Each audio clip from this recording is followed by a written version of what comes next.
De la RDC, l'accalmie est revenue sur le front plus de 24 heures après le cessez-le-feu, mesdames et messieurs. Trop heureuse de vous savoir nombreux.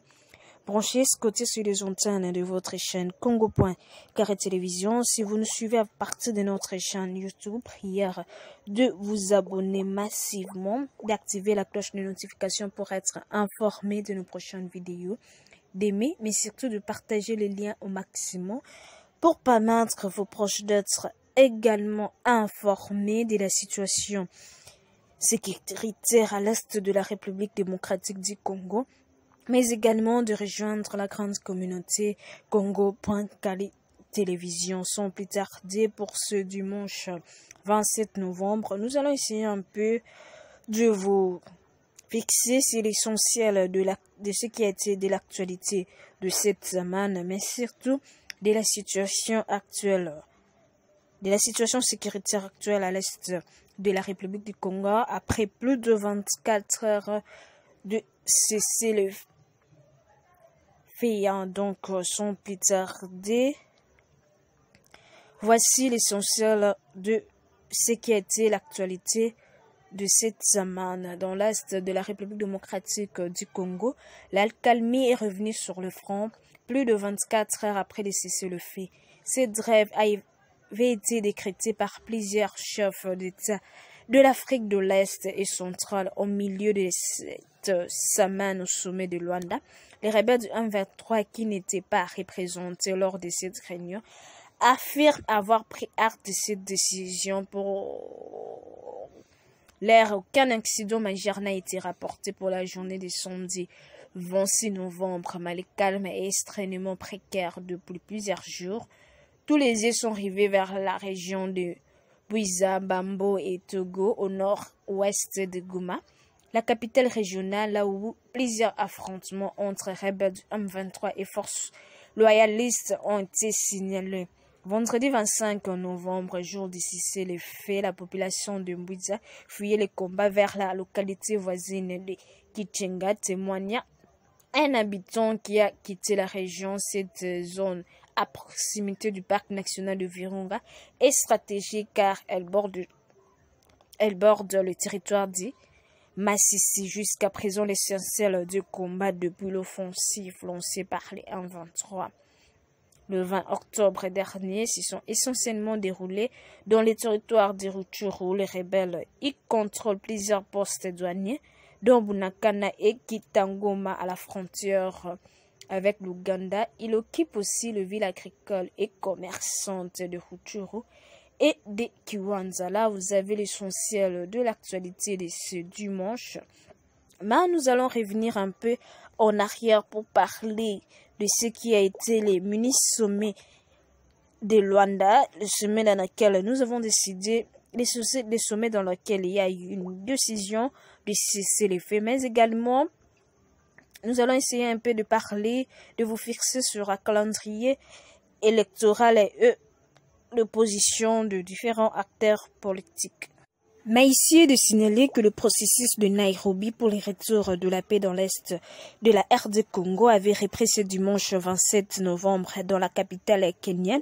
Le troisième round de ce pourparlers devrait connaître la participation de groupes armés, de chefs coutumiers et des acteurs de la société civile. L'agenda de ces discussions n'était pas encore dévoilé à l'initiative de la communauté de pays de l'Afrique de l'Est. Cette rencontre a été décidée en avril dernier lors d'un sommet de chefs d'État à Nairobi. Le premier rang de ce pourparlers s'est déroulé du 23 au 27 avril.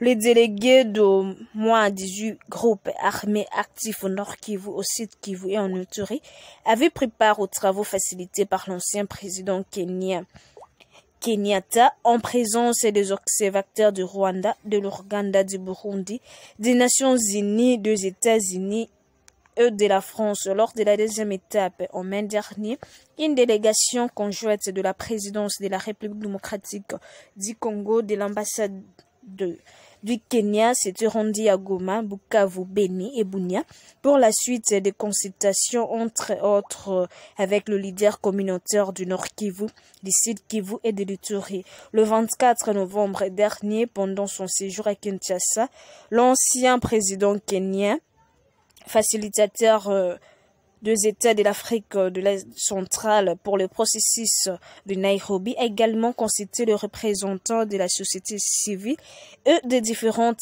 communautés de ces 3 provinces de la République démocratique du Congo. Donc, si nous devons revenir un peu en arrière pour la journée de mercredi, la déclaration finale de ce sommet de Luanda qui avait présenté un calendrier de cessation des hostilités en général. C'était le 25 novembre à 18h qui devrait se faire le retrait, donc le mercredi, retrait du 1-23 des zones occupées et son repli dans ses positions initiales, c'est-à-dire vers Sabino côté RDC ou plus tard ce dimanche. Donc, le mercredi, c'était le mercredi 25 novembre à 18h qui devait être appliqué.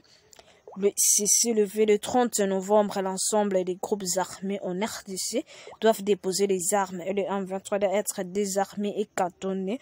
Le 2 septembre, c'est le retour prévu de populaires Sion de placé et le 7 décembre, les consultations politiques entre le gouvernement congolais et les groupes armés, autrement dit les processus de Nairobi, doivent reprendre. Donc, nous dirons qu'un prochain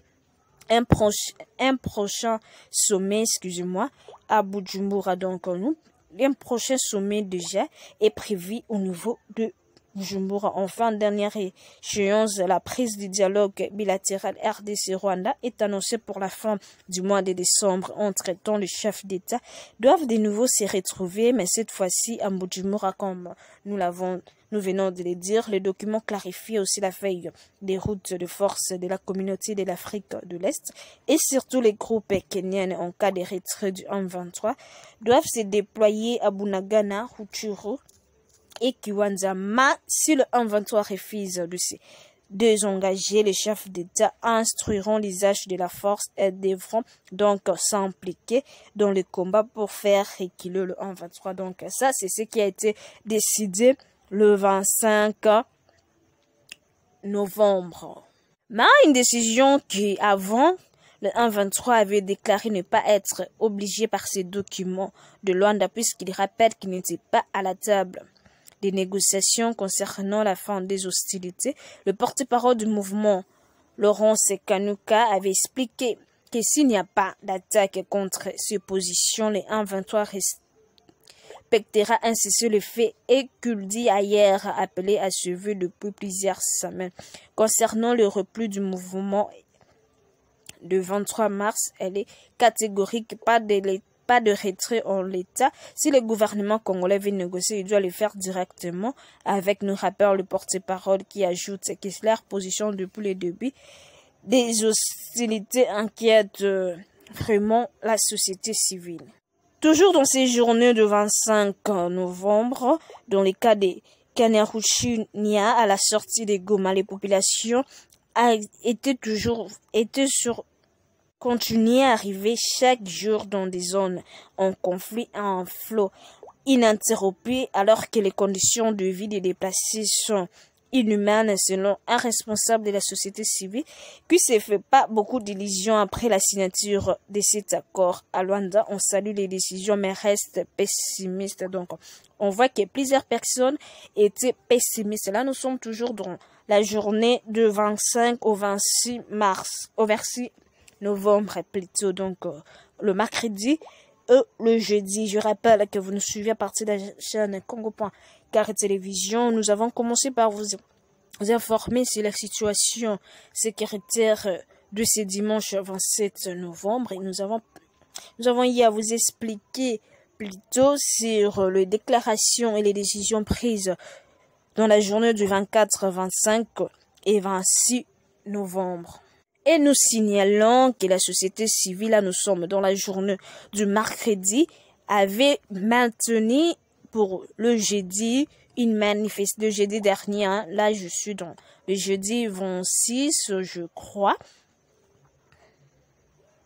Le jeudi 24 novembre, la société civile avait, malgré tout ça, la société civile avait quand même maintenu sa position de faire vraiment de manifestations à Goma pour exiger notamment une plus grande implication de la communauté internationale. Nous avons vu le 24 novembre comment Fatou Diongo avait présenté son plan de sortie de la crise à Fridolin Ambongo et à Joseph Olinga Koyi. Donc, en résumé, le président du mouvement lumumbiste progressiste Franck Diongo a rencontré tour à tour ce jeudi 24 novembre 2022 le président du Conseil national de suivi de l'accord Santa, Joseph Olinga Koyi, et le cardinal Fridolin Ambongo.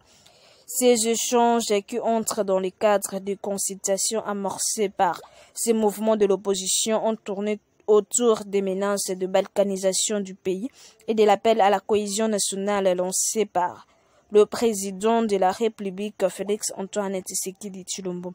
Après les consultations avec toutes les classes politiques ainsi que les acteurs de la société civile sur la place, sur la menace de balkanisation de la République démocratique du Congo et son agression par la Rwanda, Fatou Diongo a rencontré Joseph Olinga Koyi avec qui l'a échangé notamment sur le plan de sortie de crise de vallée de pli quelques semaines par LMP, parti cher de Franck Diongo. Après ces tête-à-tête de plus de désert sur la question sécuritaire et la divergence de vie sur la cohésion nationale décrétée par le président de la République, Franck Diongo, a fixé l'opinion nationale et internationale sur sa démarche. En ces mots, nous sommes venus rencontrer le président du Senta, Joseph Olinga Koyi, pour des choses. Premièrement, sur la question de la balkanisation du pays, dont il a voulu écouter la position de notre mouvement CCG.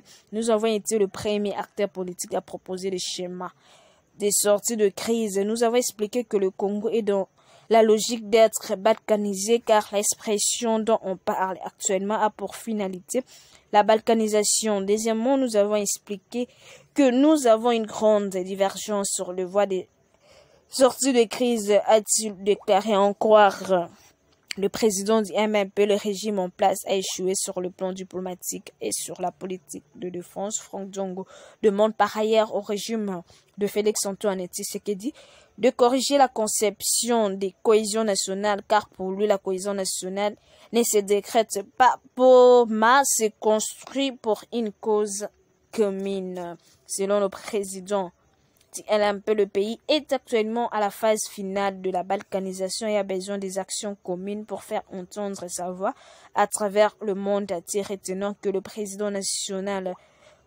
de LMLP, Franck Diongo, a avant rencontré Olinga Koyi, échangé longuement avec les cardinals. Avant de rencontrer Olinga Koyi, a échangé également avec les cardinals Fridolin Ambongo autour du même sujet.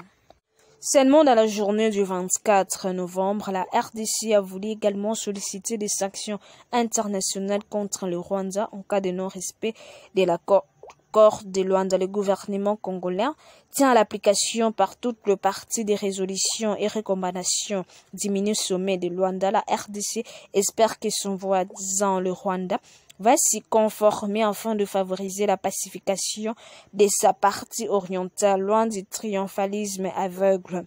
Les autorités congolaises, qui ont toujours dénoncé la mauvaise foi du Rwanda, entendent poursuivre les plaidoyers pour obtenir des sanctions internationales contre le pays de Paul Kagame en cas de non-respect de ce qui a été convenu le mercredi dans la capitale angolaise, en présence notamment du lieutenant général Joao, qui était présent dans ces mini-sommets, et le porte-parole du gouvernement congolais, Patrick Muyaya, que je cite, a dit à ces mots que nous espérons cette fois-ci que le Rwanda, pour ne pas s'isoler diplomatiquement, s'engagera à respecter ce qui est prévu dans cet accord. Au cas contraire, nous allons continuer le plaidoyer sollicité et demander des sanctions parce que le d'agression est avérée, donc, a-t-il indiqué Patrick Muyaya, vers la reprise de la coopération rwando-congolaise. Là, c'est une question qui taraude les esprits d'un bon nombre de personnes après ça, après les saisies de fait. Est-ce qu'il y aura la reprise des coopérations entre la RDC et le Rwanda? Quant à Kinshasa, accorde de l'urgence à la cessation des attaques du 1-23 sur la population civile, l'armée loyaliste et la MONUSCO ainsi que la gestion de la crise. Cependant, le gouvernement congolais n'exclut pas la possibilité de la reprise de la coopération avec le Rwanda qui insiste. Muyaya doit d'abord s'acquitter de sa part des responsabilités pour que la paix revienne dans l'est de la RDC. Dans ce cadre de mécanismes régionaux qui sont prévus, nous allons éviter de discuter, voir dans quelle mesure nous allons évidemment discuter, voir dans quelle mesure on pourra avoir de mesures de confiance pour essayer de reconstruire une relation déjà très difficile qui était perturbée sérieusement. Et nous espérions que cette fois-ci, le Rwanda s'acquittera de sa part de responsabilité. Pour ensuite, nous allons envisager les possibilités d'un retour de relations bilatérales, mais qui devront cette fois-ci se refonder sur les nouvelles bases de confiance qu'il faut restaurer absolument, a-t-il ajouté le porte-parole Patrick Muyaya. Donc, ici encore de signaler que le ministre sommet de Luanda a décidé de la reprise du dialogue bilatéral entre la RDC et le Rwanda en vue de la normalisation de relations diplomatiques et de la reprise de la coopération. En juin dernier, la RDC avait suspendu tous les protocoles d'accords et conventions conclus avec le Rwanda qu'elle accuse de soutenir le rebelle du 1-23. L'ambassadeur rwandais à Kinshasa a été expulsé et le vol de la compagnie Rwanda Air suspendu. Le vol de la compagnie Rwanda Air suspendu. Le Rwanda, quant à lui, n'a pas pris de mesures de rétorsion. Terminons pour la journée de vendredi 25 novembre où le 1-23 avait finalement accepté de manière officielle le cessez-le-feu conformément à l'appel du chef d'État lors du mini-sommet tenu à lundi mercredi 23 novembre, parce que le 24 novembre, la nuit du 23 au 24 novembre, le porte-parole avait dit de ne pas prendre part de ce fait parce que il n'était pas représenté. Donc le 1-23 n'était pas représenté dans ces mini-sommets, mais le 25 plutôt. Enfin, le 1-23 avait accepté le cessez-le-feu dans un communiqué rendu public à la soirée de ce même vendredi 25 novembre 2022, constitué par plusieurs infos. Le 1-23 dit accepter le cessez-le-feu tel que recommandé par les chefs d'État. Cependant, il demande au gouvernement de Kinshasa de respecter à son tour, faute de quoi ces mouvements rebelles menacent de reprendre les hostilités en cas de violation de ces cessez-le-feu. Les communiqués de chefs d'État ayant pris part au mini-sommet de Luanda, pourtant accordé au 1-23 jusqu'à ce vendredi 25 novembre à 18h. Donc, le communiqué avait accordé, le communiqué sorti, juste pour une explication, le communiqué était sorti le mercredi, donc juste après, le mercredi 23 novembre, juste après le mini-sommet, et avait accordé les cessez-le-feu, la possibilité au 1-23 d'accepter les cessez-le-feu jusqu'au 25 novembre 2022 à 18h. Après ça, de mesures de déploiement des forces étaient prévues.